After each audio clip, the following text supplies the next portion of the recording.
So for my game-based learning, I picked a Kahoot. It is just myself in this group. Um, so the reason I selected a Kahoot is because it was the most appropriate for my class of preschoolers, which range from 3 to 6 years old and many with special needs. I also really liked that you could add different media and videos, and it's not completely text-based. A lot of the other websites or tools that I found, it was very much more of a quiz and it relied heavily on reading. Whereas Kahoot, to answer the questions, it's more of colors and shapes, which are identifiable to preschoolers. I also really liked how fun and engaging it is. So my target audience and goals. So my target audience is my class of preschoolers, which are half special needs and half peers, and the ages range from 3 to 6 years old. For this Kahoot specifically, I chose an early learning standard for math. Describe and compare objects using measurable attributes. This one, I specifically decided to focus on sorting by size, big or little. My goal was I wanted to make a game that is developmentally appropriate and fun. I also wanted to incorporate technology into the classroom. My program is a very play-based program. So anytime that I can incorporate technology in a play-based way is a win-win. And I also really wanted to kind of keep the students engaged. So a little bit about my class is I have kids that have attention goals to pay attention for 2 minutes. And then I have others that can sit for 10 minutes, which is very typical for our day. So I will jump right in and show you my Kahoot. Ooh. So right here. So what I did was I made it and I also did a challenge. So I will show you. Oop, let me go back. So I really liked that you could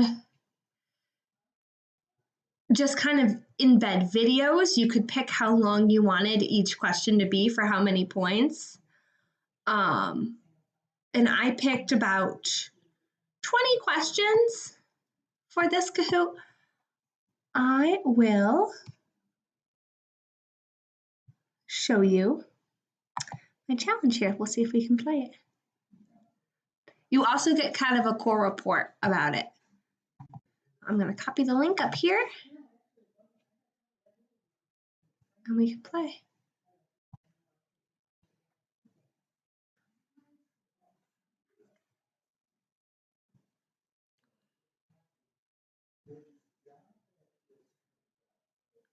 And I am just going to pick a random name.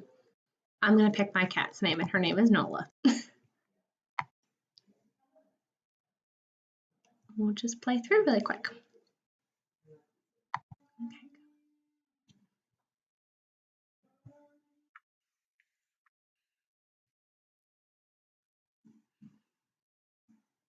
So you can do multiple choice quizzes, and I just picked 2. A whale is big. So one of the things that I really liked is while you do have to read questions, the question to the class or the kids, they are able to just kind of look at the picture and pick the answer based on the color or the shape.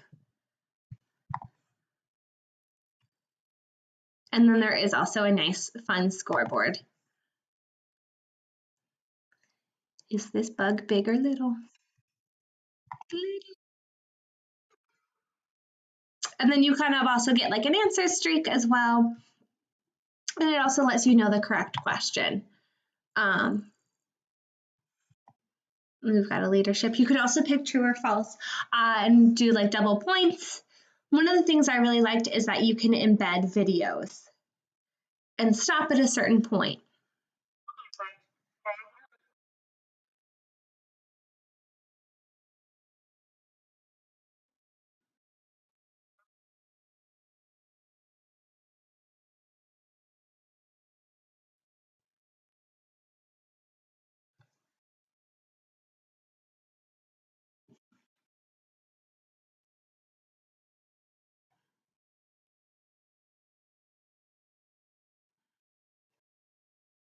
So is Harold big? Yes.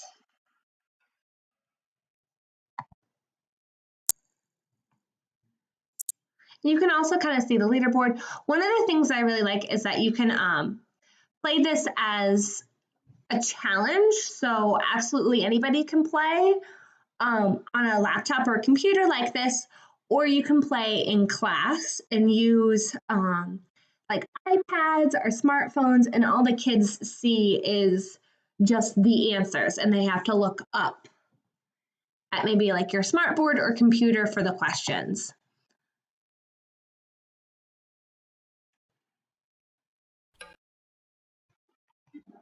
It gives like suspenseful music. I'll take you through a couple more, and then we'll finish up. I also liked that you could do multiple choice questions like this. What pig is the biggest? Pick 1, 2, 3, or 4. Pick 4.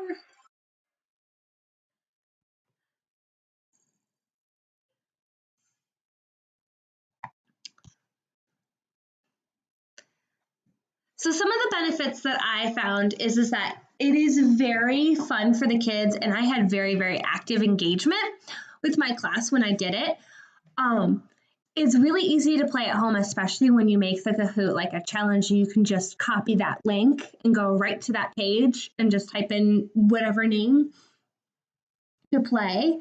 And it's great carryover for any concepts. It was really easy to kind of differentiate the questions. So some of those like multiple choice answers, like having to count what pig is the biggest and figuring out where on there is probably is more of a challenge for some of my and reaches more of my higher end kiddos. But also the videos were very engaging, and some of those true or false, yes or no, were easy for some of my kids that have a difficult time. It's also a great informal assessment tool, and I thought it was very appropriate for preschool. I also really liked what a great team building this was. When I played it with my class, my shyer students were very, very vocal. They were screaming out, and they all really liked it.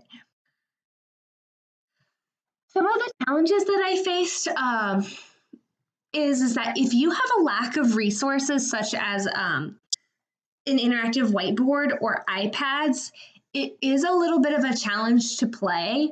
My classroom currently doesn't have any of those. So when we played it, I had to use my laptop and my own personal phone and iPad in order to play. The kids still had a good time, but it would have worked better. I think if we had some different resources. Some of the students kind of did need one-on-one help answering the questions. They just because you had to read the questions to them because they can't read or they couldn't figure out. They needed more time to kind of process some of the answers. So you had to kind of guide them a little bit. The basic version is free, but it has some limitations. So I think you can only pick from true or false or multiple choice. But when you pay for a package, we'll give like you can like type in your answers, you can sort. So it offers a little bit better features. It is for some students that are kind of sensitive.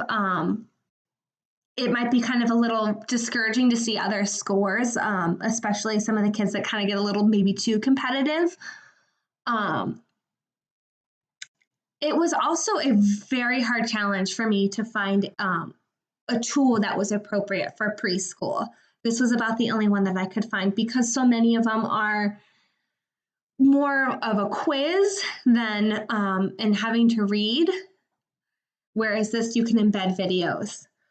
And again, a challenge is that it was more kind of adult led at times just because you had to read the questions to the students and you had to read the same question over and over again.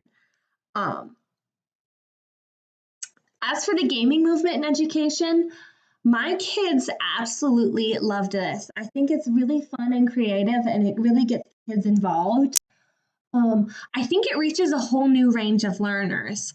Some of my really, really shy kids that are very quiet and afraid to speak up were screaming. They were having so much fun, which was really amazing to see.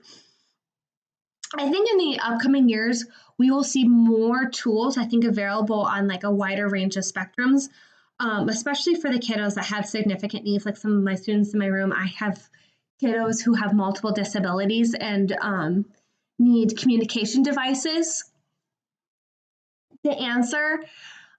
So I think maybe we'll start seeing some of those tools for that can adapt for kiddos in that range, as well as school age and high school and middle school. I thought it was really great and easy data collection, and I think it's going to be used a lot more and more commonplace in classrooms. And I really just overall thought it's a very exciting way to engage students and work as a team to collaborate, which at the end of the day is what we want as teachers, is to get kids to talk and collaborate and learn from each other and grow. And I think that this is a really kind of cool and different way to kind of do it. So thank you.